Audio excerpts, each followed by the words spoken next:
For those of us who have lived through past recessions, this latest development comes as no surprise. I'm talking about how, as the U.S. economy worsens, we're now being told that consumers are hurting the economy because they are saving too much money. This is a pretty common trope among the regime economists whose job it is, apparently, to harangue the American consumer into spending every last dime he has on corporate America's trinkets. After all, if the consumer saves too much, this will send the U.S. economy into a liquidity trap. At least that's how the official narrative goes.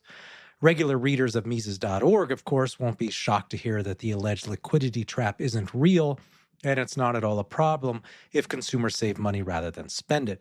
After all, real economic progress depends on a sustainable foundation of saving and investment, and not on consumers frittering away their retirements on another round of luxury cars and Caribbean cruises.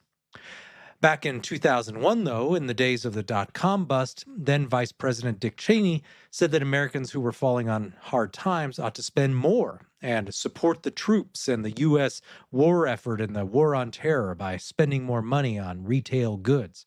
If you saved your money, then the terrorists won. As the 2008 recession got underway, the story was the same, but with less jingoism. Paul Krugman, for example, promulgated the usual Keynesian gospel with an article titled, "When Consumers Capitulate," and explained how saving is a bad thing because, quote, individual virtue can be public vice, and attempts by consumers to do the right thing by saving can leave everyone worse off, unquote. In other words, saving money will backfire, so you're hurting America by spending less. So just as we might look for daffodils to emerge from the snow as a sign of the coming spring, we look for signs of a worsening economy in the form of patronizing columns telling consumers that they're not spending enough money. Perhaps the earliest sign of this phenomenon in the current cycle was April's Wall Street Journal article titled, "Your New Lunch Habit is Hurting the Economy," lecturing consumers for brown bagging their lunches. But it certainly didn't end there. In a column from this past Sunday for CNBC, Kevin Williams trots out the creaky old Krugmanian arguments and wrings his hands over the fact that Americans aren't spending as much money on smartphones and that it's quote unquote costing the economy. He writes, "If you are holding onto your aging printer or cracked smartphone longer than you had planned, you are not alone. The average American now holds onto their smartphone for 29 months, and the cycle is getting longer. The average was around 22 months in 2016. While squeezing as much life out of your device as possible may save money in the short run, especially amid widespread fears about the strength of the consumer and job market, it might cost the economy in the long run," unquote. How exactly is it costing the economy? Well, it seems that if you're not spending every last nickel on a new iPhone, then you are losing milliseconds of lost productivity thanks to a slightly slower phone. The solution, go further into debt for a $900 phone because that's apparently what makes the economy go. Moreover, the economics experts tell us that if you're saving your money instead of buying more efficient tech, what, efficiency isn't ever actually defined, then you're not an optimal cog in the machine of the tax farm we call the United States. Of course, one may ask, how do the experts know if it's better for the economy for me to buy a new phone now, or if the economy benefits from me saving some money and then spending it on, say, tuition for my child's education? The answer, of course, is they don't have a clue.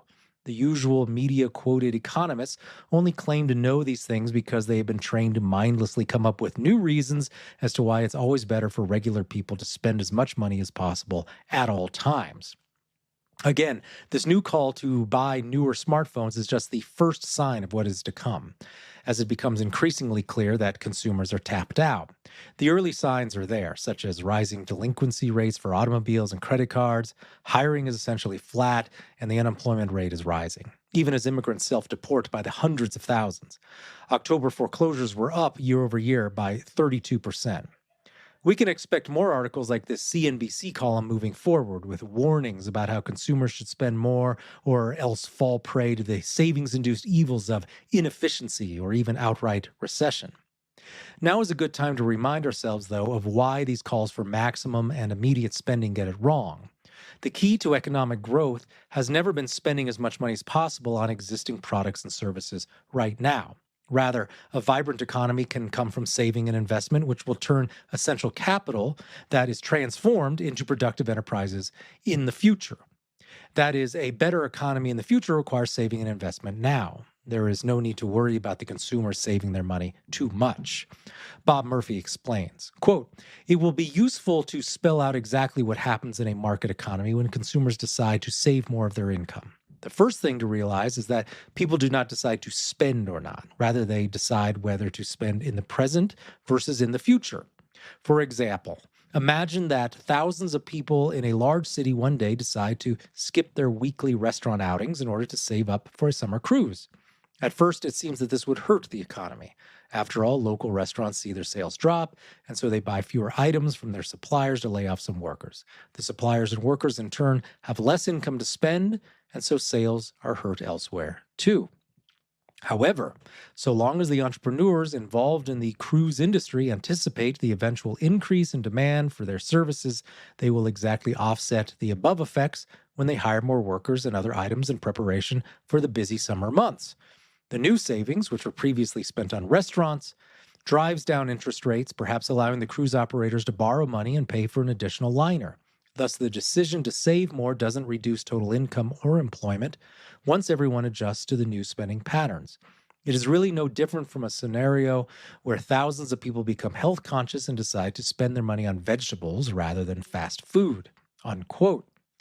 CNBC would have you believe the economy suffers when we don't buy more new phones. In reality, it's just iPhone sellers who suffer. The economy and Apple, however, are not the same thing. In any case, no consumer should ever allow himself to be convinced that he hurts himself or the economy by saving money. Lou Rockwell writes, quote, "In a recession or a crisis, the right approach for individuals is to save. So too for the national economy.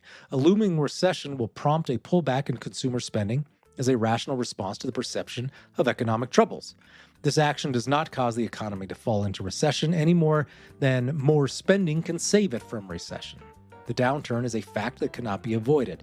We don't blame umbrellas for floods, and in the same way, we shouldn't blame tight-fisted consumers for recessions." Unquote.